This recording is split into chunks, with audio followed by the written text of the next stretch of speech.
Check out my badge, Joe. Sheriff Cooper deputized me, and I'm keeping an eye on things while he searches for Bob Baloney, at least in the local area. That is a spiffy badge you got there, Jack. I'm mighty proud of you. Hey, it looks like the sheriff left the devotion behind. Let's read it together. Devotion 70. Having badgered God to the point where he agreed to give them a king, 2 Samuel 9 gives us the introductory remarks about the man who was to become that king.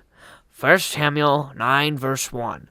Now there was a man of Benjamin whose name was Kish, the son of Abiel, the son of Zeror, the son of Bechorath, the son of Ephiah, a Benjamite, a mighty man of power.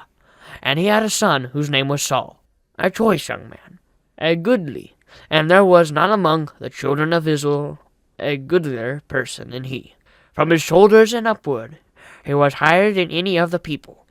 We are told here that Saul was goodly. In fact, the very next phrase tells us that no one in the entire nation was goodlier person than he. That word goodly refers to the fact that he was physically attractive. Saul quite literally was the most attractive man in the entire country. But in the very next phrase, we also find that he was the tallest man in the entire country. It is safe to say that Saul was the greatest physical specimen to ever sit on the throne of the king of Israel. He could have gone from the battlefield to the cover of the magazine to the red carpet of Hollywood and been well received in every place.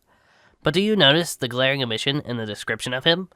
Not one thing is said about Saul being a spiritual man. All Israel saw was the physical omission of the spiritual was going to cost them dearly. Do make your chief evaluations of people's spiritual evaluations rather than physical evaluations. No one is ever attractive enough to make up for lack of godliness. A good lesson, don't you think, Jack?